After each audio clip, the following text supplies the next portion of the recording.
तर ते ठीक आहे. नॉर्मली ज्यावेळेस एखादा मुद्दा हायकोर्टासमोर असतो त्यावेळी माननीय उच्च न्यायालय अशाच प्रकारचा त्या ठिकाणी निर्देश देत असतं. मागच्या काळातही ज्यावेळेस हायकोर्टाने आमचं मराठा आरक्षण हे वैध ठरवलं होतं, त्याही वेळी सुरुवातीला हायकोर्टाने अशाच प्रकारचा निर्देश दिला होता की ज्या काही भरती तुम्ही कराल त्या आमच्या अधीन राहून करा.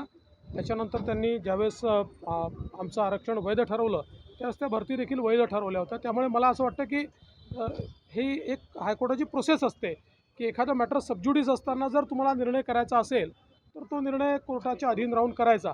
अर्थात मी अजून काय हायकोर्टाचं पूर्ण काय म्हणणं आहे ते पूर्ण ऐकलेलं नाही, पण तुम्ही जे सांगता त्याच्या आधारावर आणि माझा जो अनुभव आहे एक या क्षेत्रात काम करत असताना त्याच्या आधारावर मी तुम्हाला सांगतो. त्याची वाट बघा, लवकरच तुम्हाला कळेल.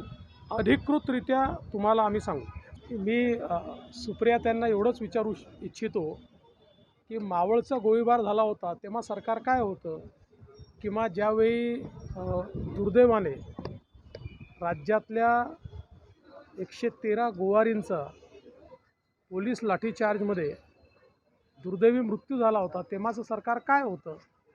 ठीक आहे, सुप्रियाताई सध्या मला असं वाटतं की एका विरोधी पक्षाच्या मोडमध्ये त्या ठिकाणी आहेत, त्यामुळे त्या रोज अशा स्टेटमेंट करत आहेत. फार गांभीर्याने घेण्याचं कारण नाही आहे.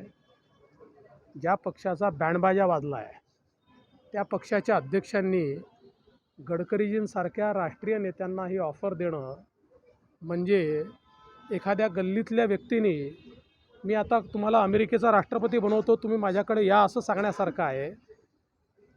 खरं म्हणजे माननीय गडकरी साहेब हे आमचे मोठे नेते आहेत. महाराष्ट्राचा जेव्हा नंबर येईल ते महाराष्ट्रातनं नागपूरमधनं लढताल.